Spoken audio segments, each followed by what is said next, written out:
Hello dear student, मजाમાં છો બધા? કેમિસ્ટ્રીનો આજનો આપણો લેક્ચર હાઇડ્રોકાર્બન ચેપ્ટરમાં આગળ વધીએ તો છેલ્લે આપણે ઓર્થોપેરા નિર્દેશક અસરના ઉદાહરણો બે જોયા હતા. એક તો ક્લોરોબેન્ઝીનનું ક્લોરિનેશન અને એક ટોલ્યુઇનનું ફ્રીડલક્રાફ્ટ આલ્કાઇલેશન. આ ઓર્થોપેરા નિર્દેશક અસરના ઉદાહરણ હતા. એ સિવાયના બાકીના ઉદાહરણોમાં આપણે આગળ વધીએ. એટલે આપણે આગળના લેક્ચરમાં જોયું હતું કે બેન્ઝીન ચક્ર ઉપર કોઈ સમૂહ હાજર હોય અને એની તમે ઇલેક્ટ્રોન અનુરાગી વિસ્થાપન પ્રક્રિયા કરો તો નવો આવતો સમૂહ ક્યાં જોડાય એ આપણે ચર્ચા કરેલી. અને એ નવો આવતો સમૂહ ઓર્થો અને પેરાએ કે મેટા સ્થાને જોડાશે એ પણ જોયું. ઇલેક્ટ્રોન દાતા સમૂહ બેન્ઝીન ચક્ર ઉપર હોય અને એનું તમે ઇલેક્ટ્રોન અનુરાગી એરોમેટિક વિસ્થાપન કરો તો નવો આવતો સમૂહ ઓર્થો અને પેરા સ્થાને જોડાય. એટલે ઓર્થો અને પેરા સમઘટકોનું મિશ્રણ મળે. પણ ઇલેક્ટ્રોન આકર્ષક સમૂહ બેન્ઝીન ચક્ર ઉપર બેઠો હોય અને એનું તમે ઇલેક્ટ્રોન અનુરાગી એરોમેટિક વિસ્થાપન કરો તો નવો આવતો સમૂહ મેટા સ્થાને જોડાય એ પ્રોડક્ટ મુખ્ય મળે. આમાં બીજા અન્ય ઉદાહરણમાં આગળ વધીએ તો પછી આગળ વધીએ તો ટોલ્યુઇનનું ક્લોરિનેશન. આ ટોલ્યુઇનની રાસાયણિક પ્રક્રિયા પણ કહેવાય ટોલ્યુઇનનું ક્લોરિનેશન. સમજીએ એટલે એ આપણી થર્ડ નંબરની રિએક્શન થશે. કાલે જે ઉદાહરણ જોયા તમે ટોલ્યુઇનનું ક્લોરિનેશન. ટોલ્યુઇનનું ક્લોરિનેશન તો સમજીએ. બેન્ઝીન ચક્ર ઉપર CH3 જેને આપણે ટોલ્યુઇન કહીએ અને આ ટોલ્યુઇનનું ક્લોરિનેશન Cl2 પ્રક્રિયા નિર્જળ FeCl3 ઉદ્દીપકની હાજરીમાં અને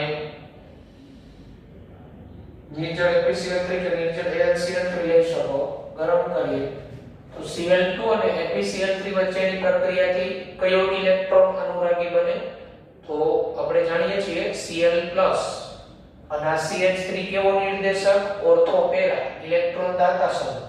એટલે Cl સમૂહનું જોડાવાનું પ્રમાણ ઓર્થો એ હોય અને પેરા એ હોય. એટલે 2 ક્લોરો ટોલ્યુઇન 2 ક્લોરો ટોલ્યુઇન અને 4 ક્લોરો ટોલ્યુઇન નું મિશ્રણ મળે. 2 chloro toluene plus 4 chloro toluene CH3Cl 4 chloro toluene. આ રીતે ક્લોરિનેશન પ્રક્રિયા ટોલ્યુઇનની. ત્યારબાદ ટોલ્યુઇનનું નાઇટ્રેશન. બરાબર, ટોલ્યુઇનનું નાઇટ્રેશન. ટોલ્યુઇનનું નાઇટ્રેશન તો બેન્ઝીન ચક્ર ઉપર CH3 ટોલ્યુઇન એનું નાઇટ્રેશન આપણે સાંદ્ર HNO3 સાંદ્ર H2SO4 ઉદ્દીપક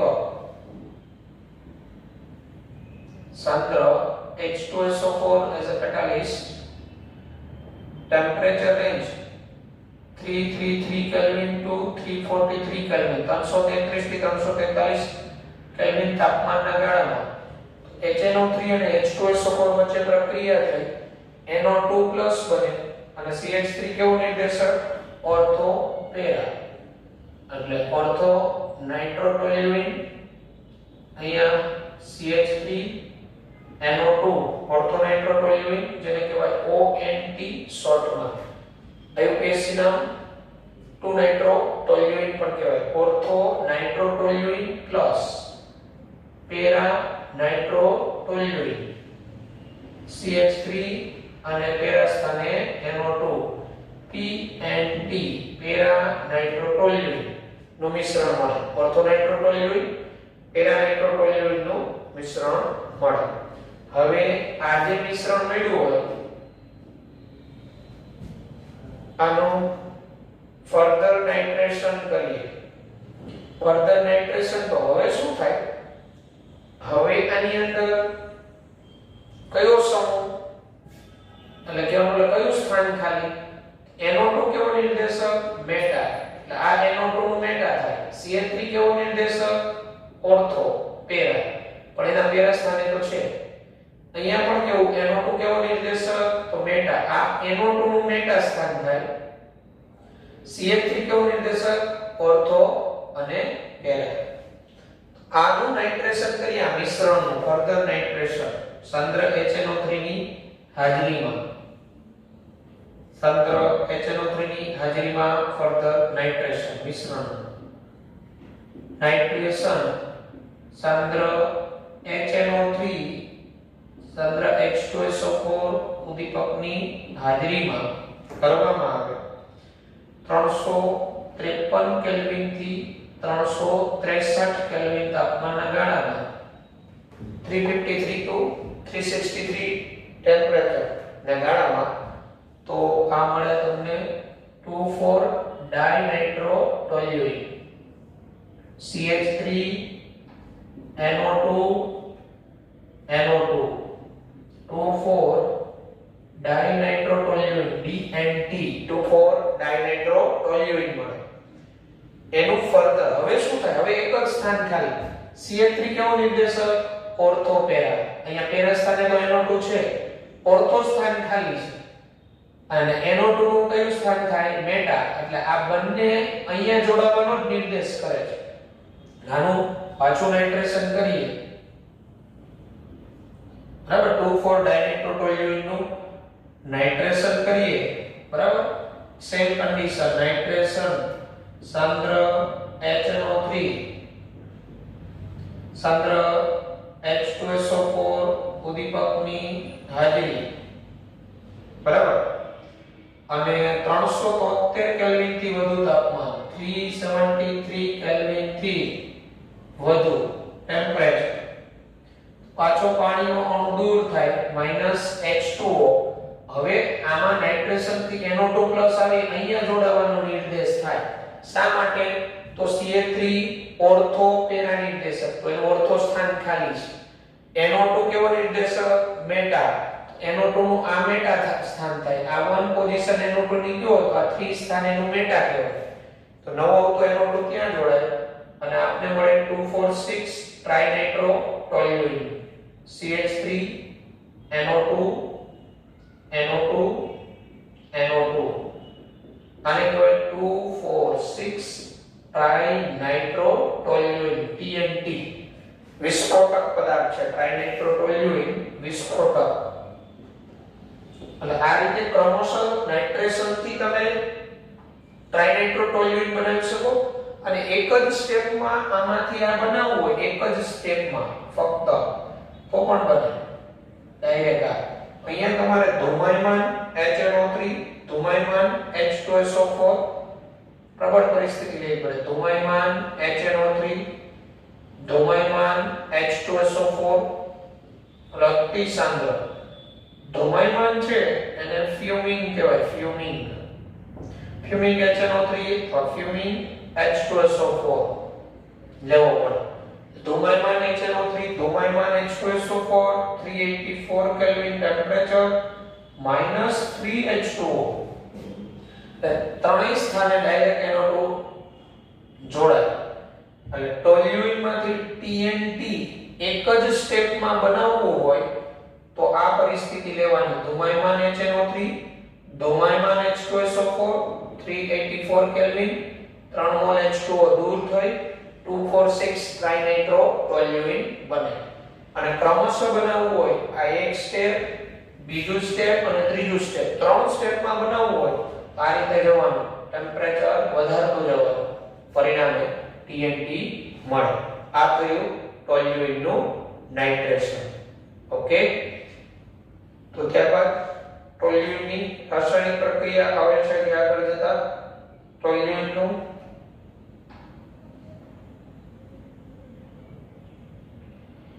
ફ્રીડલ-ક્રાફ્ટ આલ્કાઇલેશન પણ મેટા સ્થાને CH3 ક્યારે જોડાય મેટા સ્થાને એ આપણે જોઈએ. લખી લેવાનું. ત્યારબાદ ટોલ્યુઇનનો ફ્રીડલ ક્રાફ્ટ આલ્કાઇલેશન મેટાઝાઇલિન બનાવીએ આપણે.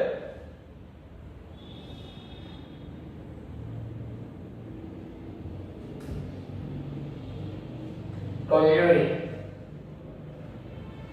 માંથી મેટાઝાઇલિન, ટોલ્યુઇન માંથી મેટાઝાઇલિન એટલે બે CH3 સમૂહ એકબીજાના મેટા સ્થાને હોય તો આ રીતે બેન્ઝીન ચક્ર ઉપર CH3 જેને આપણે ટોલ્યુઇન કહીએ, આ ટોલ્યુઇન નું CH3Cl BF3HF ની હાજરીમાં Friedel Craft alkylation 384 kelvin temperature 384 kelvin. અહીંયા BF3HF આની હાજરીમાં ટોલ્યુઇન નું ફ્રીડલ ક્રાફ્ટ આલ્કાઇલેશન થાય તો અહીંયા નવો આવતો CH3 મેટા સ્થાને જોડાય તો ત્યારે આ સમૂહ મેટા નિર્દેશક બને. એટલે આ મગજમાં આપણે રાખીશું. આ ત્યારે પડે આપણે મેટાઝાઇલિન CH3 મેટાઝાઇલિન.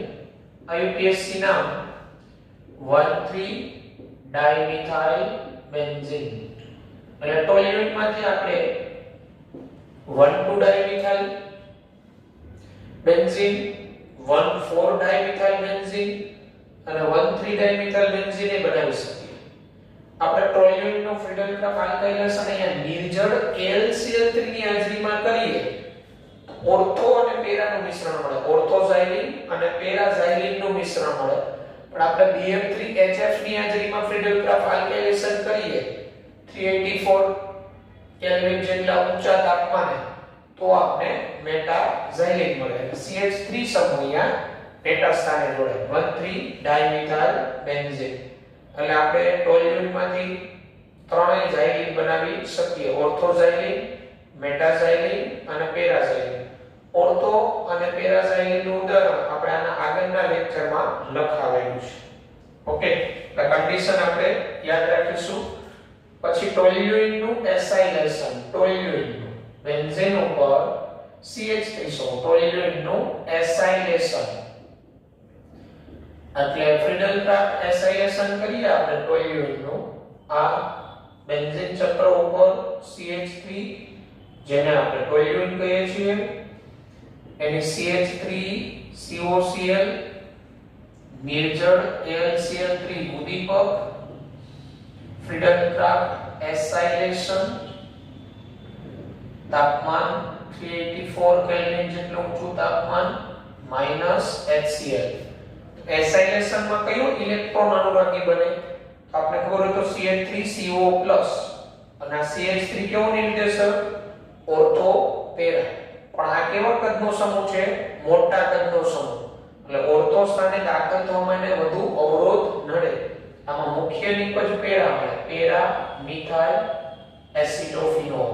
એટલે CH3COCH3 આ પેરા મિથાઇલ એસિટોફિનોલ પ્રચલિત નામ. પેરા મિથાઇલ એસિટોફિનોલ બને. મુખ્ય નિપજ મળે. ઓર્થો બનતું હોય પણ એ ગૌણ નિપજ હોય. બરાબર? Para methyl acetophenol. આનું IUPAC નામ આપવું હોય તો આ મુખ્ય શૃંખલા 1 અને 2 કાર્બન. હવે અહીંયા જોશો તો મુખ્ય શૃંખલામાં અહીંયા શાખા અને શાખામાં આ ઉપશાખા. તો આ મુખ્ય શૃંખલાના આ કાર્બનને અહીંયા પાછો નંબર અપાયેલા 1 2 3 4. 4 સ્થાને કોણ છે? મિથાઇલ. પણ મૂળ શૃંખલાના કેટલામાં કાર્બન સાથે? 1 સાથે. એટલે 1 કૌંસમાં 4 મિથાઇલ બેન્ઝીન ચક્ર સાથે ફિનાઇલ બોલે 4 મિથાઇલ ફિનાઇલ. હવે આ બે કાર્બનની શૃંખલા એટલે ઈથ બંને કાર્બન સિંગલ બંધથી જોડાયેલા એટલે N અને કીટોન સમૂહ એટલે ઇથેનોન અથવા ઇથેન 1 ઓર. આનું IUPAC નામ થાય પેરામિથાઇલ એસિટોફિનોલ નું. ઓકે, તો આ બધા ટોલ્યુઇનની રાસાયણિક ટોલ્યુઇનની ઇલેક્ટ્રોન અનુરાગી એરોમેટિક વિસ્થાપન પ્રક્રિયા છે. ઓકે, તો આપણે આવડવી જોઈએ ટોલ્યુઇનની રાસાયણિક પ્રક્રિયાઓ. પછી મેટા નિર્દેશક અસરના ઉદાહરણો આપણે સમજીએ. મેટા નિર્દેશક અસર ના ઉદાહરણો. તો મેટા નિર્દેશક અસરના ઉદાહરણો તો બેન્ઝીન ચક્ર ઉપર NO2, તો આ NO2 સમૂહ આપણે બધાને ખબર છે મેટા નિર્દેશક છે. અને આપણે નાઇટ્રોબેન્ઝીન કહીએ છીએ. નાઇટ્રોબેન્ઝીન નું નાઇટ્રેશન કરવામાં આવે. નાઇટ્રેશન સાંદ્ર HNO3 સાંદ્ર H2SO4 ઉદ્દીપકની હાજરીમાં. સાંદ્ર HNO3 સાંદ્ર H2SO4 ઉદ્દીપકની હાજરીમાં ગરમ કરતા પાણીનો અણુ દૂર થાય અને આમાંથી જે NO2+ ઉત્પન્ન થાય મેટા સ્થાને જોડાય. NO2 આને કહેવાય 1,3 ડાયનાઇટ્રોબેન્ઝીન. તો મેટા ડાયનાઇટ્રોબેન્ઝીન મેટા DNB મેટા ડાયનાઇટ્રોબેન્ઝીન મળે. અહીંયા સોરી NO2 આવશે. એટલે આ NO2 સમૂહ ઇલેક્ટ્રોન આકર્ષક સમૂહ બેન્ઝીન ચક્રમાંથી ઇલેક્ટ્રોન પોતાના તરફ આકર્ષણ કરતો હોય. એટલે આમાં બનતો જે કેટાયન હોય એમાં પોઝિટિવ ચાર્જ ઓર્થો અને પેરા એ હોય તો એની સ્ટેબિલિટી ઘટતી હોય. એટલે મેટા સ્થાને જોડાય સ્ટેબિલિટી વધે. એટલે ઇલેક્ટ્રોન વિથડ્રોઈંગ ગ્રુપ બધા મેટા નિર્દેશક. પછી આવી રીતે benzene sulphonic acid number 2 benzene sulphonic acid એટલે બેન્ઝીન ઉપર SO3H સમૂહ. આ મેટા નિર્દેશક બેન્ઝીન સલ્ફોનિક એસિડ. આનું સલ્ફોનેશન કરીએ. ધારો કે આપણે બેન્ઝીન સલ્ફોનિક એસિડ નું સલ્ફોનેશન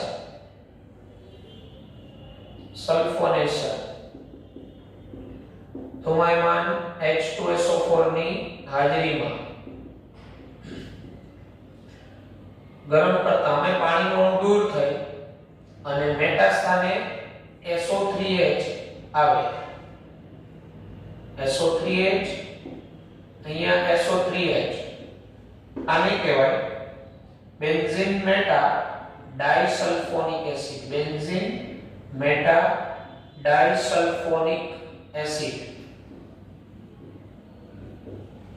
BDS શોર્ટ ફોર્મમાં કહેવાય benzene disulphonic acid. BDS benzene disulphonic acid. આવી જ રીતના બ્રોમિનેશન કરીએ આપણે બેન્ઝોઇક એસિડ નું. એ પણ COOH સમૂહ બેન્ઝીન ઉપર COOH સમૂહ છે એ પણ મેટા નિર્દેશક. બેન્ઝોઇક એસિડ નું આપણે બ્રોમિનેશન કરીએ Br2 FeBr3 ઉદ્દીપકની હાજરીમાં. આ નંબર 2 આ નંબર 3 બેન્ઝોઇક એસિડ. આ બેન્ઝોઇક એસિડ નું બ્રોમિનેશન Br2 FeBr3 ઉદ્દીપકની હાજરીમાં ગરમ કરતા આમાંથી Br+ જનરેટ થાય. પણ COOH સમૂહ કેવો નિર્દેશક? મેટા નિર્દેશક. ઇલેક્ટ્રોન આકર્ષક સમૂહ બધા મેટા નિર્દેશક. એટલે નવો આવતો સમૂહ ક્યાં જોડાય? મેટા સ્થાને. એટલે COOH મેટા નિર્દેશક. નવો આવતો સમૂહ Br+ એના મેટા સ્થાને જોડાય. એટલે આપણે meta bromo benzoic acid. Meta bromo benzoic acid. IUPAC નામ થાય 3 બ્રોમો બેન્ઝોઇક એસિડ. IUPAC નામ શું થાય? 3 બ્રોમો બેન્ઝોઇક એસિડ. આ રીતે આપણે ઇલેક્ટ્રોન દાતા સમૂહ કે ઇલેક્ટ્રોન આકર્ષક સમૂહ જોડાયેલા હોય ત્યારે નવો આવતો સમૂહ ક્યાં જોડાશે એ આપણે કહી શકાય. એનો કન્સેપ્ટ આપણે આગળના લેક્ચરમાં ભણ્યા. ઓકે, આ ઉદાહરણ મેટા નિર્દેશકના લખી લ્યો.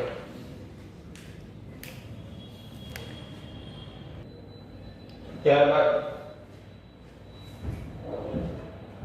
આગળ વધીએ તો અન્ય પ્રક્રિયાઓ આવે છે જે બેન્ઝીન ચક્રમાં ન થતી હોય. ઇલેક્ટ્રોન અનુરાગી એરોમેટિક વિસ્થાપન પ્રક્રિયા ન હોય પણ બેન્ઝીન ચક્ર ઉપર જે ક્રિયાશીલ સમૂહ હાજર હોય એમાં થતી હોય એવી અમુક પ્રક્રિયાઓ છે એ આપણે જોઈએ. બરાબર? એવી અમુક પ્રક્રિયાઓ કે જે ઇલેક્ટ્રોન અનુરાગી એરોમેટિક વિસ્થાપન પ્રક્રિયા નથી પરંતુ બેન્ઝીન ચક્રમાં થતી હોય. બરાબર? એ બેન્ઝીન ચક્રમાં પણ ક્રિયાશીલ સમૂહમાં થતી હોય.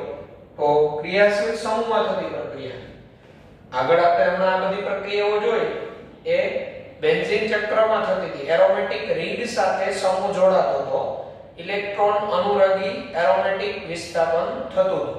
હવે એવી પ્રક્રિયાઓ કે જે બેન્ઝીન ચક્ર ઉપર હાજર હોય ક્રિયાશીલ સમૂહ એમાં થતી હોય. બરાબર? એટલે ક્રિયાશીલ સમૂહમાં થતી પ્રક્રિયાઓ, ક્રિયાશીલ સમૂહમાં થતી પ્રક્રિયાઓ, ક્રિયાશીલ સમૂહમાં થતી પ્રક્રિયાઓ, બેન્ઝીન ચક્ર ઉપર જે ક્રિયાશીલ સમૂહ હોય એમાં થતી પ્રક્રિયાઓ. તો એમાં ફર્સ્ટ પિગલન પ્રક્રિયા, પિગલન પ્રક્રિયા. બરાબર? Fusion reaction.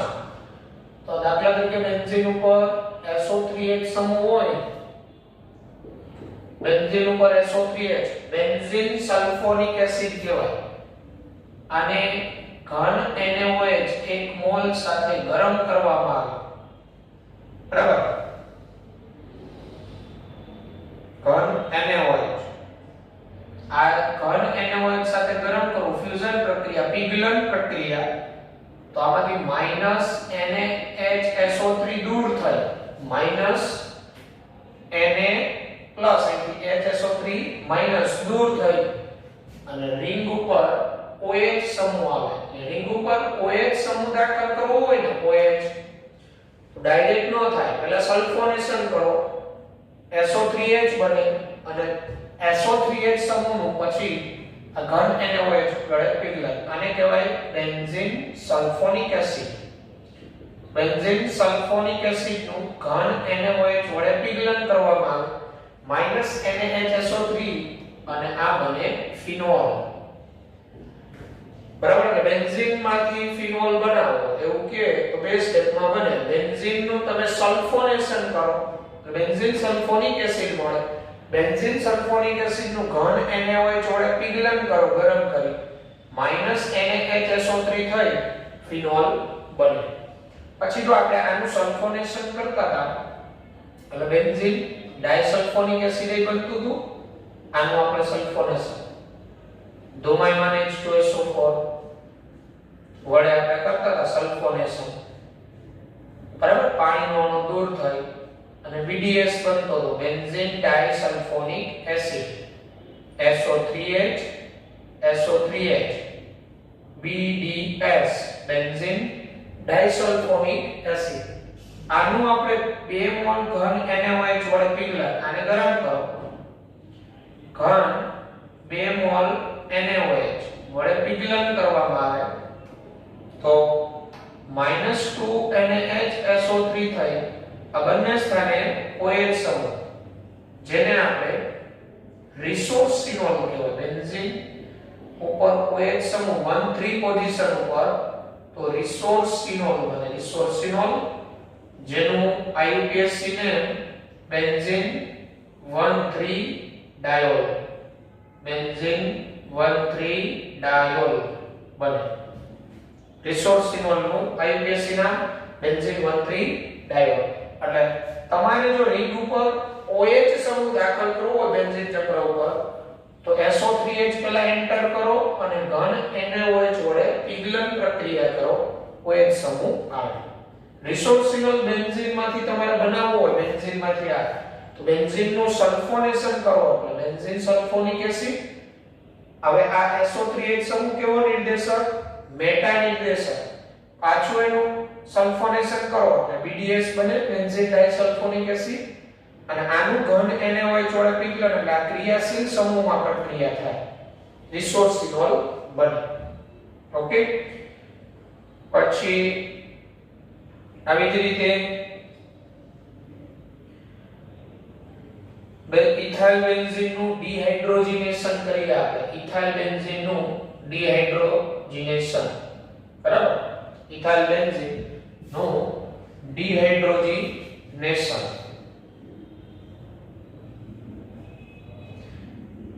તો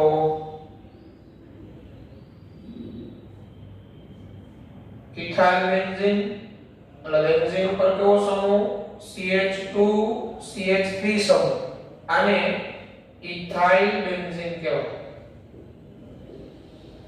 આનું ડિહાઇડ્રોજિનેશન એટલે આમાં ક્રિયાશીલ સમૂહમાંથી હાઇડ્રોજન દૂર કરવા, ડિહાઇડ્રોજિનેશન. આનું ડિહાઇડ્રોજિનેશન ZnO ઉદ્દીપકની હાજરીમાં 903 કેલ્વિન તાપમાને, 903 કેલ્વિન તાપમાને ZnO ની હાજરીમાં. તો આમાંથી શું થાય? આમાંથી અહીંયા CH2 અને અહીંયા H છે. અહીંથી H મુક્ત મૂલક, અહીંથી H મુક્ત મૂલક દૂર થાય, અહીંયા બને CH દ્વિબંધ CH2, CH દ્વિબંધ CH2. આને પ્રચલિત નામ સ્ટાયરીન કહેવાય. સ્ટાયરીન અથવા વિનાઇલ બેન્ઝીન પણ કહેવાય. આ સમૂહ છે વિનાઇલ સમૂહ છે. સ્ટાયરીન તો એનું નામ શું થાય? Vinyl benzene. એટલે તમારે બેન્ઝીન માંથી જો સ્ટાયરીન બનાવવું હોય બેન્ઝીન માંથી, તો આ બનાવવું પડે ઇથાઇલ બેન્ઝીન. બેન્ઝીન નું ફ્રીડલ ક્રાફ્ટ આલ્કાઇલેશન કરો ઇથાઇલ ક્લોરાઇડ લઈ, તો આ ઇથાઇલ બેન્ઝીન બને. અને ઇથાઇલ બેન્ઝીન નું ડિહાઇડ્રોજિનેશન એટલે હાઇડ્રોજન દૂર કરો આ ક્રિયાશીલ સમૂહમાંથી. અહીંથી એક H મુક્ત મૂલક, અહીંથી એક H મુક્ત મૂલક એટલે -H2. આ કાર્બન અને આ કાર્બન એક ઇલેક્ટ્રોનની ભાગીદારી કરી લે, સ્ટાયરીન બને એટલે કે વિનાઇલ બેન્ઝીન મળે. ઓકે, તો આ ક્રિયાશીલ સમૂહમાં થતી પ્રક્રિયા. અને પછી આ વિનાઇલ બેન્ઝીન નું તમે પોલિમરાઇઝેશન કરો તો પોલીવિનાઇલ બેન્ઝીન જેને પોલિસ્ટાયરીન કહેવાય છે. આનું પાછું પોલિમરાઇઝેશન કરો ને આગળ, પોલિમરાઇઝેશન પ્રક્રિયા પરિસ્થિતિમાં ઊંચું તાપમાન, ઊંચું દબાણ, તો શું થાય? આ પાઇબોન્ડ બ્રેક થાય, આવા અસંખ્ય અણુ જોડાય અને પોલિસ્ટાયરીન બની જાય. સ્ટાયરીન માંથી પોલિસ્ટાયરીન નામનો પોલિમર બનાવી શકીએ. આ રીતના શૃંખલા લાંબી થતી જાય N1. આને કહેવાય પોલિસ્ટાયરીન. એટલે સ્ટાયરીન માંથી પોલિસ્ટાયરીન બને. અને તમે ઇથાઇલ બેન્ઝીન માંથી પોલિસ્ટાયરીન નામનો પોલિમર બનાવી શકો. પ્રક્રિયા પરિસ્થિતિ યાદ રાખવી પડે. ત્યારબાદ ઓક્સિડેશન પ્રક્રિયા. ઓક્સિડેશન ક્રિયાશીલ સમૂહમાં થતી પ્રક્રિયા ઓક્સિડેશન. તો ટોલ્યુઇન નું ઓક્સિડેશન એટલે બેન્ઝીન ચક્ર ઉપર મિથાઇલ સમૂહ હોય CH3.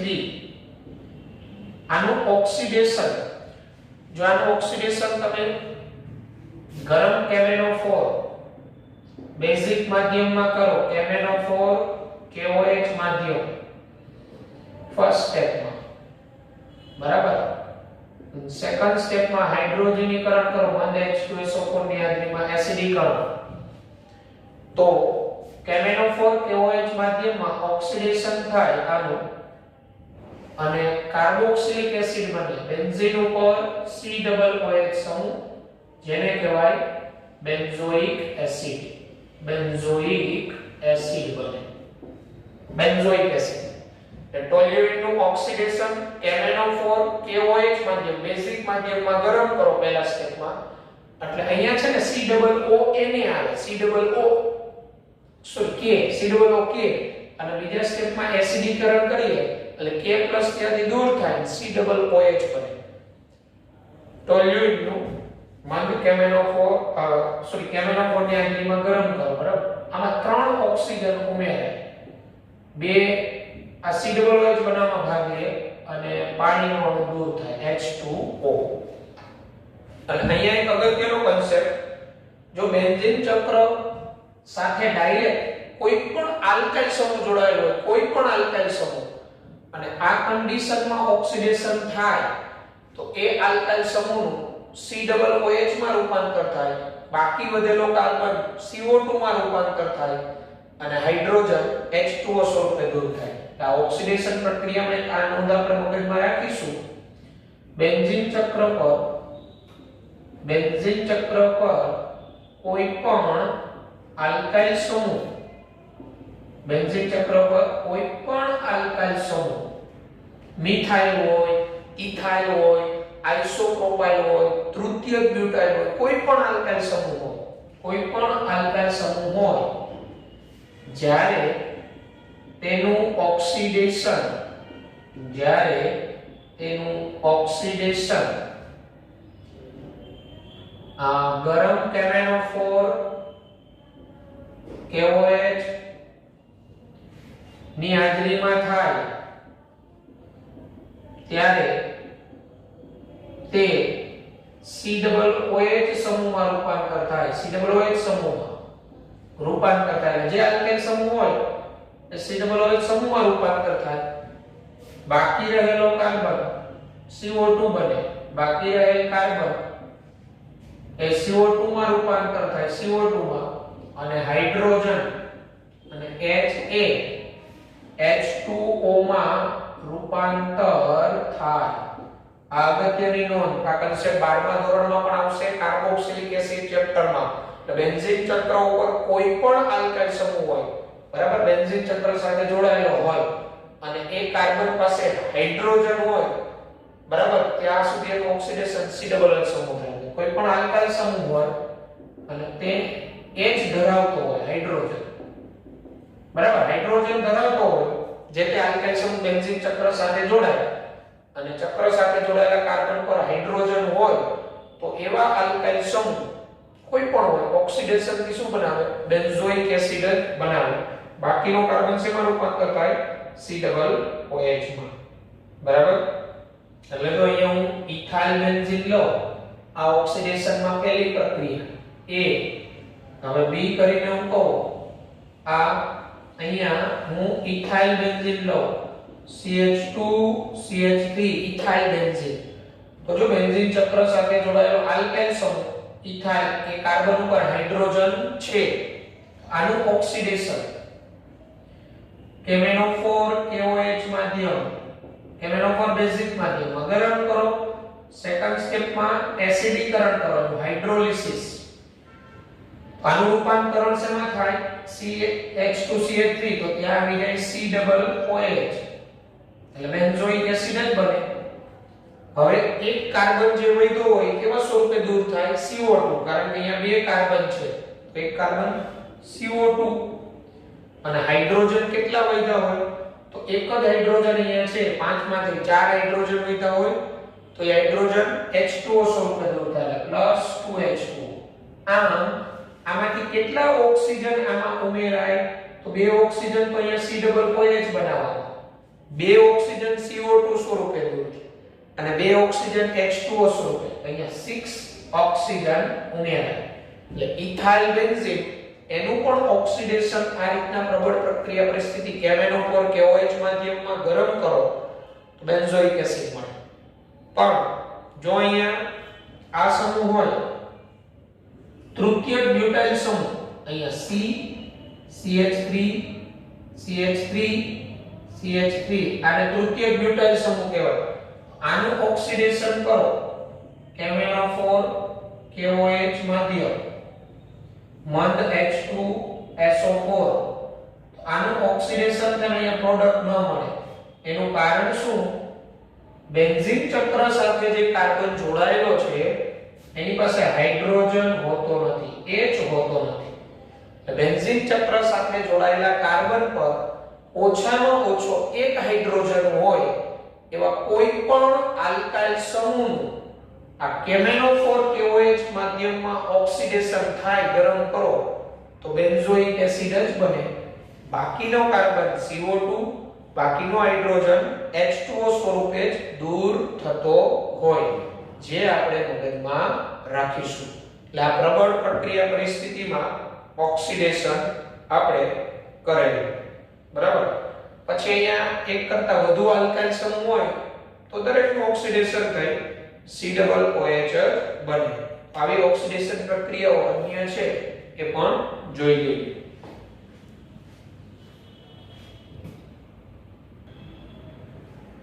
તો ઓક્સિડેશન પ્રક્રિયાઓમાં અન્ય જેમ કે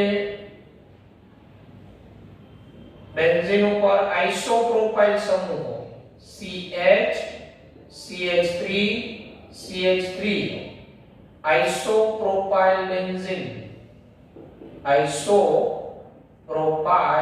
બેન્ઝીન જેનું પ્રચલિત નામ ક્યુમીન છે. આનું ઓક્સિડેશન કરીએ કેમેનોફોર KOH માધ્યમ એટલે બેઝિક માધ્યમમાં ફર્સ્ટ સ્ટેપ ગરમ કરતા અને સેકન્ડમાં મંદ H2SO4 એસિડીકરણ. તો 3 કાર્બન છે બનશે અને આ કાર્બન પાસે તો હાઇડ્રોજન છે. બેન્ઝીન ચક્ર સાથે જોડાયેલા કાર્બન પર હાઇડ્રોજન હોય એવા બધા જ આલ્કાઇલ સમૂહ ગરમ કેમેનોફોર સાથેની ઓક્સિડેશન પ્રક્રિયાથી COOH બનાવે. અહીંયા બેન્ઝોઇક એસિડ બને. બેન્ઝીન ઉપર COOH. હવે કેટલા કાર્બન વધ્યા? 1 અને 2. કેટલા CO2 દૂર થાય? 2 CO2. હાઇડ્રોજન તો 3 3 6 6 ને 1 7. અહીંયા એક તો આવ્યો એટલે 3 H2O દૂર થાય. તો અહીંયા કુલ કેટલા ઓક્સિજન ઉમેરાઈ ગયા હોય? 2 COOH બનવામાં, 4 CO2 બનવામાં, 3 H2O બનવામાં, 9 ઓક્સિજન ઉમેરાય આમ. બરાબર. પણ આ કાર્બન પાસે હાઇડ્રોજન ન હોય તો એનું ઓક્સિડેશન થઈ COOH સમૂહ બને નહીં. આ ઉપરાંત જો બેન્ઝીન ચક્રમાં આ રીતના બે આલ્કાઇલ સમૂહ હોય, અહીંયા CH3 અહીંયા CH3, આને સામાન્ય રીતે ઓર્થોઝાઇલિન કહેવાય. IUPAC નામ 1,2 ડાઇમિથાઇલ બેન્ઝીન. આનું ઓક્સિડેશન કરીએ આ જ રીતના. ફર્સ્ટ સ્ટેપ કેમેનોફોર KOH માધ્યમ, સેકન્ડ સ્ટેપમાં મંદ H2SO4 એસિડીકરણ. તો આ બંને આલ્કાઇલ સમૂહ ઇન્ડિવિડ્યુઅલ છે. બંને આલ્કાઇલ સમૂહનું રૂપાંતરણ COOH સમૂહમાં થાય. બંને ICOOH બને, આ પણ COOH બને. બંને આલ્કાઇલ સમૂહ COOH બને. હવે હાઇડ્રોજન અહીંયા 2 વધ્યા હોય, અહીંયા 2 એટલે તો 2H2O અને CO2 તો આપણે દૂર નથી થવાનો કારણ કે અહીંયા એક કાર્બન શેમાં રૂપાંતર થયો? COOH. આમ ઇન્ડિવિડ્યુઅલ આલ્કાઇલ સમૂહ હોય આ રીતના તો એ બંને આની હાજરીમાં COOH માં જ રૂપાંતર થાય. એટલે આપણે મગજમાં એક બેસાડી દેવાનું કે બેન્ઝીન ચક્ર ઉપર આલ્કાઇલ સમૂહ હોય અને ચક્ર સાથે જોડાયેલા કાર્બન પર ઓછામાં ઓછો એક હાઇડ્રોજન હોય તો એવા બધા જ આલ્કાઇલ સમૂહ કેમેનોફોર KOH બેઝિક માધ્યમમાં ગરમ કરતા એનું રૂપાંતરણ શેમાં કરે? COOH કાર્બોક્સિલિક એસિડમાં રૂપાંતર થાય. બરાબર. પછી બીજી ઓક્સિડેશન પ્રક્રિયાઓ તો એમાં ઇટાડ પ્રક્રિયા. બરાબર. ઇટાડ ઓક્સિડેશન પ્રક્રિયા છે. ઇટાડ પ્રક્રિયા ઇટાડ નામના વૈજ્ઞાનિકે આપેલી છે. એટલે નિર્બળ ઓક્સિડેશન કરતા આપણે ટોલ્યુઇનનું ઓક્સિડેશન કરીએ એ બેન્ઝીન ઉપર CH3 ટોલ્યુઇન. આનું ઓક્સિડેશન નિર્બળ ઓક્સિડેશન કરતા જેવા કે CrO2Cl2 ક્રોમાઇલ ક્લોરાઇડ. બરાબર. અને એસિટિક એનહાઇડ્રેટ જેવા ઘટકની હાજરીમાં એસિટિક એનહાઇડ્રેટ એટલે Cl3CO2O એસિટિક એનહાઇડ્રેટની હાજરીમાં ગરમ કરો અને બીજા સ્ટેપમાં એનું હાઇડ્રોલિસિસ કરો. હાઇડ્રોલિસિસ તો CH3 નું રૂપાંતરણ CHO માં થાય, બેન્ઝાલ્ડિહાઇડ બને. બેન્ઝાલ્ડિહાઇડ, બેન્ઝીન ઉપર CHO, બેન્ઝાલ્ડિહાઇડ. આ રીતના આપણે ટોલ્યુઇન માંથી જો COOH બનાવવું હોય તો આ કન્ડિશન લેવી પડે, અને ટોલ્યુઇન માંથી ખાલી CHO બનાવવું પડે તો આ નિર્બળ ઓક્સિડેશન કરતા આને ક્રોમાઇલ ક્લોરાઇડ કહેવાય. ક્રોમાઇલ ક્લોરાઇડ એસિટિક એનહાઇડ્રેટ જેવા સોલ્વન્ટ ની હાજરીમાં સેકન્ડ સ્ટેપમાં એનું હાઇડ્રોલિસિસ. આ પ્રક્રિયા ઇટાડ નામના વૈજ્ઞાનિકે આપેલી, એટલે ઇટાડ પ્રક્રિયા તરીકે ઓળખાય. 12મા ધોરણમાં પણ આ રિપીટ થશે. બરાબર? આ ઓક્સિડેશન પ્રક્રિયા. પછી એવી બેન્ઝીનનું ઓક્સિડેશન છે. બેન્ઝીનનું ઓક્સિડેશન V2O5 એટલે વેનેડિયમ પેન્ટોક્સાઇડ ની હાજરીમાં O2 સાથે 500 અંશ સેલ્સિયસે થાય તો પાણીનો અણુ માંથી દૂર થતો હોય અને આ પ્રમાણે મેલાઇક એનહાઇડ્રેટ બને. શું બને? મેલાઇક એનહાઇડ્રેટ. મેલાઇક એનહાઇડ્રેટ. આ બધી ઓક્સિડેશન પ્રક્રિયા થાય. પ્રક્રિયા કન્ડિશન આપણે યાદ રાખવું પડે. બરાબર? એટલે બેન્ઝીનનું ઓક્સિડેશન થાય V2O5 O2 ની હાજરીમાં 500 અંશ સેલ્સિયસે તો મેલાઇક એનહાઇડ્રેટ. ટોલ્યુઇનનું ક્રોમાઇલ ક્લોરાઇડ વડે એસિટિક એનહાઇડ્રેટ ની હાજરીમાં ઓક્સિડેશન થાય બેન્ઝાલ્ડિહાઇડ મળે. પ્રક્રિયા કયા નામથી ઓળખાય? ઇટાડ પ્રક્રિયા. તો આ બધી રિએક્શનો ખૂબ અગત્યની છે. આ ઉપરાંત બેન્ઝીનની એક ઓક્સિડેશન પ્રક્રિયા આપણે આપેલી છે. V2O5 O2 ની હાજરીમાં બેન્ઝીન નું ઓક્સિડેશન અને 300 અંશ સેલ્સિયસે થાય. સેમ જ કન્ડિશન V2O5 O2 અને 300 અંશ સેલ્સિયસે તો ફિનોલ બને ઓક્સિડેશન થી. ફિનોલ. તો આ રીતે આ ઓક્સિડેશન પ્રક્રિયાઓ જે આપણે આવડવી જોઈએ. તો આજનો આપણો લેક્ચર છે એની અંદર જે સમીકરણો ભણેલા આપણે વ્યવસ્થિત લખીને પ્રિપેર કરી નાખવાના. Okay, good bye, take care.